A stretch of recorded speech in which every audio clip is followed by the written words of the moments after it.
نحمده ونصلي على رسوله الكريم أما بعد سورة الأعراف پارہ نمبر 9 رکو نمبر 17 آیت نمبر 142 خلاصه در رکو پس تاغین لفظی ترجمه دغه بن اسرائیل ته چې کله رب العالمین نجات ورک ازادي ورته میلاو شو نو دوی واپس مصر ترا نغلا او یو میدان کې پاتې کېدل دی شروع کړه دی راغله موسی علیه السلام ته او فرمایي د رب العالمین زمونږ د پاره قوانین وغواړه چې د هغې مطابق موږ د خپل رب عبادت او بندګي وکړو. موسی علیه السلام د رب العالمین نه دعا وغوښته، رب العالمین یې دعا قبول کړه، حکم ورته وشو کوهی طور ته لاړ شي، هلته به 40 ورځې وباسي، اعتکاف به کوي، روژه به نیسي.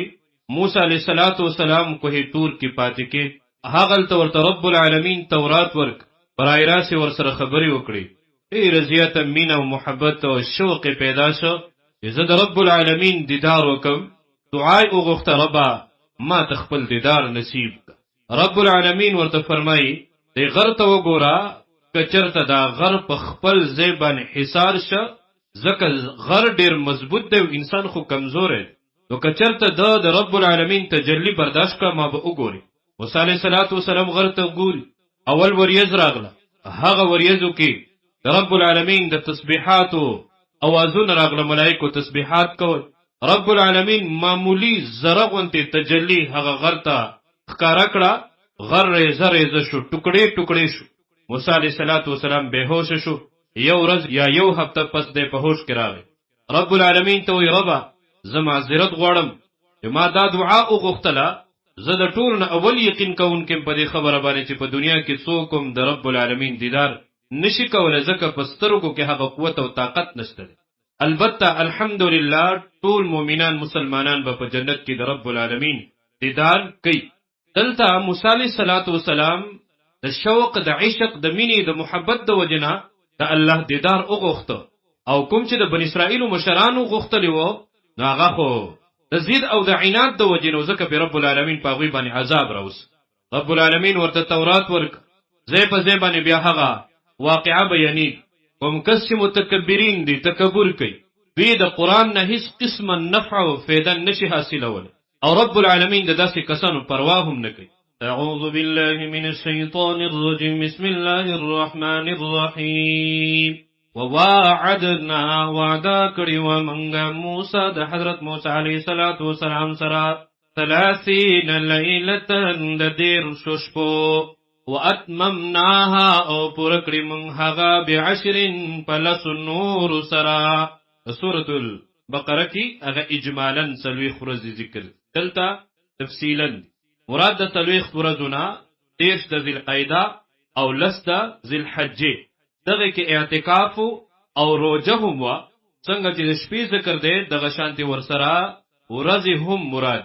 فتم نو پوره شوه میقات ربه مقرر مودا وخت د رب د هغه 40 لیلة 40 شپې. د 40 عدد کې رب العالمین ډېر حکمتونه یې ښودي دي. وقال اویل موسی حضرت موسی علیه السلام لاخیه ورور خپلتا هارون علیه السلام تا اخلفنی خلیفہ شاتا زما، نائب شا زما په انتظامی امورو کې، په سیاسی امورو کې، ځکه دغه موسی علیه السلام د قوم مشر سردار هم فی قومی په قوم زما کې، واصلح او اصلاح کوا د دې قوم، ولا تتبع او مزات سبیل المفسدین فلارا دورانی کونکو. ځکه کله چې هغه قوم گمراه کېد، هارون علیه السلام ورته وعظ نصیحت کړو، هغه ته ځان جدا کړو. ولما او هر کله جاء چراغ موسی حضرت موسی علیه السلام لمیقاتنا مقرر وقت زمن لرا، یو خاص وقت، یو خاص ځای چې کله چله پوره شو رب العالمین ورسره خبرې وکړي، تورات یې ورته ورک. وکلمه خبرې ورسره وکړي ربه رب خپل بغیر د کومې واسطې نه برای راست. قال نؤمن موسی علیہ السلام ډیر زیات شوق پیدا شو، مینه پیدا شو، محبت پیدا شو. ربی اے رب زما ارنی اخایا ما تزان انظر چې وګورم ز الیک تا تا اے ربا زستا دیدار کول غواړم. د جنت په نعمتونو کې د ټولو نه عظیم نعمت، لوی نعمت هغه د رب العالمین دیدار بوي. قال اویل ورته رب العالمین لن ترانی چری ما نشی لیدلی تا، ځکه دی سترګو کې هغه قوت او هغه طاقت نشته. لیکن رب العالمین ورته تسلی ورکوي، تشفی ورکوي، اطمینان ورکوي، دلیل په دې خبره باندې چې جنت کې لیدل شته دی. ولكن انظر لیکن اگرت الى الجبل خرتا فإن استقر نو کچری ټینګ شو هغه مکانه پزیخ پل باندې فسوف نزردا چتا ترانی وبا ویني مالرا. ټول مومنانو ته ان شاء الله په جنت کې د رب العالمین دیدار نصیب کی. فلما فظهر کلا تجلى تجلی وکړه ربه رب دهغه کله چې رب العالمین د خپل نور هغه جلوه معمولی غنتی دغه غر تخکار کړه للجبل غرتا جعله نوګرزولو هغه دکا زرا زرا ټوټه ټوټه وخر موسی او پریوتلو موسی علیہ السلام صاعقا بهوشا. فلما فظهر کلا افاقا چراغ پہوش کے رابدار شو. قال نویل حق سبحانکا پاکت اے اللہ دہر عیب و نقصان تبتو توبہ اباسم الیک تاتا معذرت کم بخن غوارم ستانا چی مادا سے سوالو کو. وانا اوزیم اول المؤمنین د ټولو نه اول یقین لرون کې دې خبره استالی دل دیدار کول په دنیا کې نشي کېدلې. که دیدار درته د رب العالمین نصیب نشو نور تا ته الله تعالی څومره نعمتونه درکړي دي، څومره استا شان اوچت کړي دي. الله نبوت درکړي دي، رسالت درکړي دي، پیغمبري درکړي دا، کتاب درکړي دي، رب العالمین در سره خبري کړي دي. موسی علیہ السلام ته تسلی ده. قال اویل ولتا رب العالمین یا موسی اے موسی انی اصطفیتک یقینا ما غرکړی ته علی الناس په خلق باندې برسالاتی پیغامات خپلو سره نبوت رسالت می درکړی و بکلامی او په خبرو خپلو سره چې خبرې می در سره برای راس کړی دی. فخذ پس اونیسا واخلا ما هغس آتیتک زید رکم تا وکم من الشاکرین او شاتا تشکر ادا کون کنا.